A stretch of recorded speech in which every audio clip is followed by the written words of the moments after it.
Mon grand-père est un vétéran américain de la Seconde Guerre mondiale. Pourtant, je ne connais rien de son histoire. Alors, il est temps de le découvrir.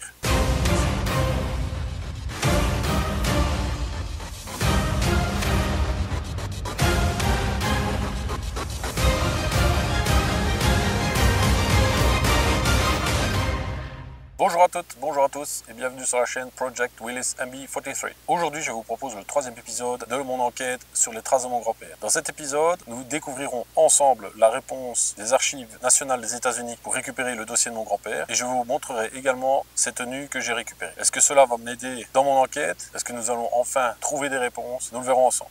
Project Willis MB43, c'est parti. Soldiers, sailors and airmen of the Allied Expeditionary Force. You are about to embark upon the great crusade toward which we have striven these many months. The eyes of the world are upon you. The hopes and prayers of liberty-loving people everywhere march with you.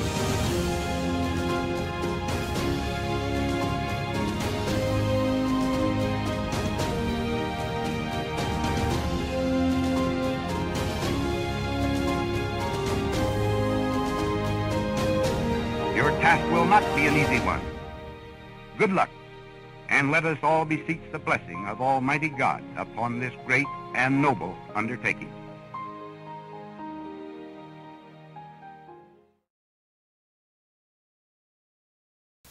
Dans les deux premiers épisodes de notre enquête, après avoir analysé son Honorable Discharge et vu ses décorations, nous avons trouvé quelques informations intéressantes sur mon grand-père. Nous savons qu'il a participé à 5 campagnes majeures sur le théâtre européen et nous savons qu'il était Medical Tech. Mais il nous manque encore l'information qui pour moi est la plus importante. Quelle était son unité? Pour cela, j'ai demandé à ma maman d'envoyer une demande officielle aux archives nationales américaines pour tenter de récupérer le dossier militaire de mon grand-père. Après plusieurs mois, nous avons reçu une réponse.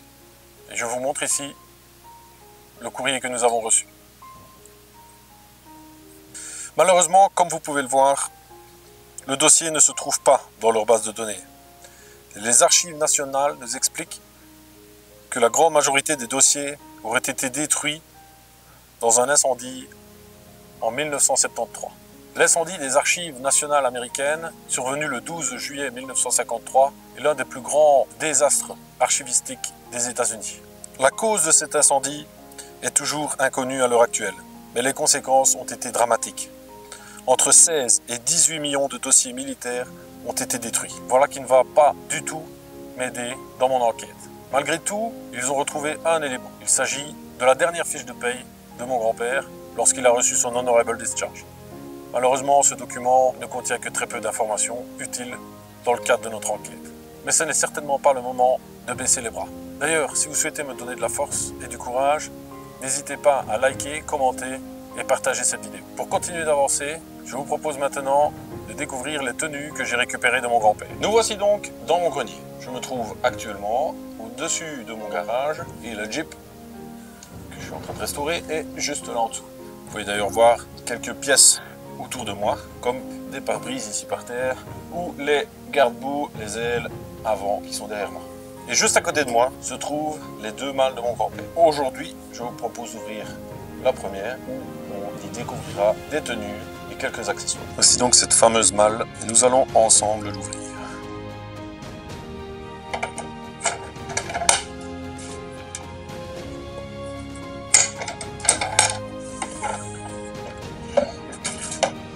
Comme vous pouvez le voir, cette malle comporte 2 étages séparés par un petite étagère en bois.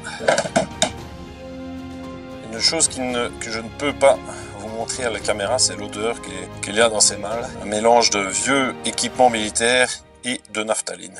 Nous allons donc commencer par regarder ce qu'il y avait le petit étage supérieur. Il s'agit de couvre-chef. Nous avons tout d'abord 2 calots verts.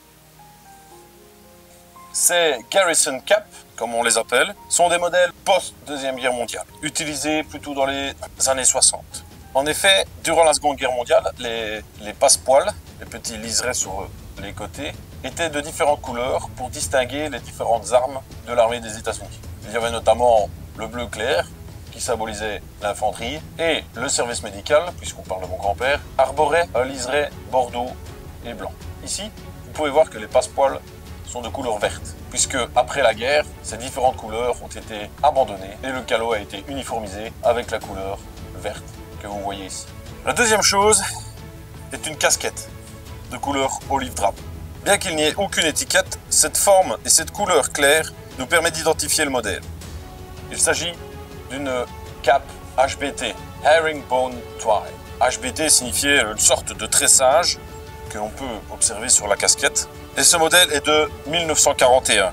Ce type de casquette était porté avec la tenue de travail initialement utilisée par les mécaniciens. Par la suite, son usage s'est élargi aux différentes armes, services de l'US Army.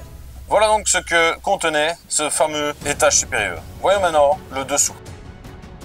Les premières choses que nous voyons sont un ensemble, ce qui semble être un ensemble, en vert, ici un pantalon, en genre de laine, ainsi qu'une chemise. Également en laine.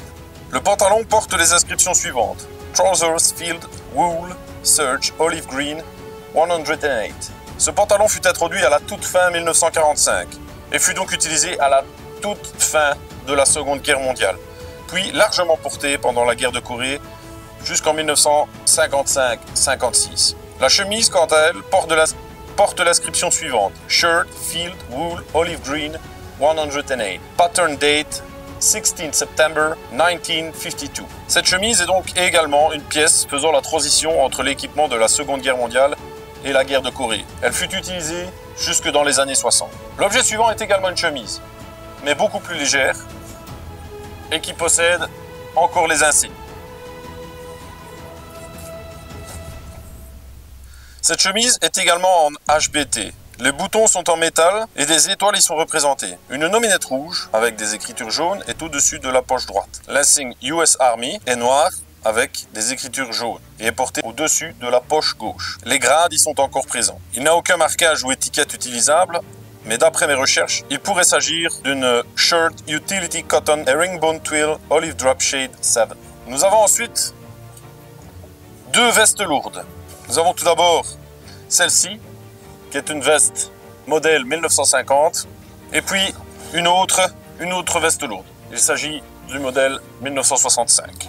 La première veste est donc une veste M1950.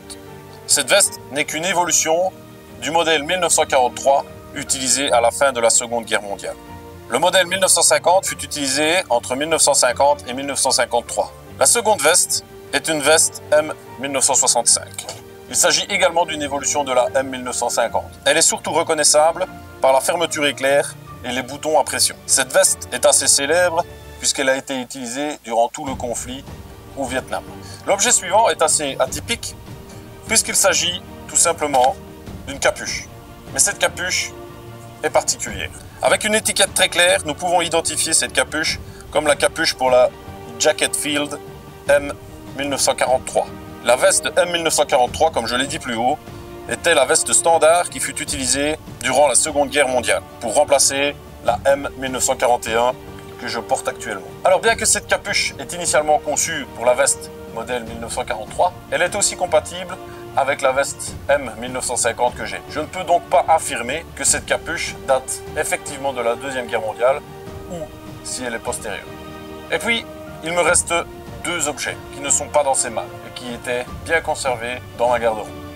Il s'agit d'une casquette de sortie et d'une veste de sortie. Et cet objet, vous allez le voir, pourrait me permettre de répondre aux questions que je me pose sur mon grand-père. Comme vous pouvez le voir, il s'agit donc d'une veste et d'une casquette de sortie. La casquette était utilisée dans les années 60 et est pour les sous-officiers. Le nom de mon grand-père est notamment étiqueté en dessous de la casquette. Mais la veste, elle, est beaucoup plus intéressante.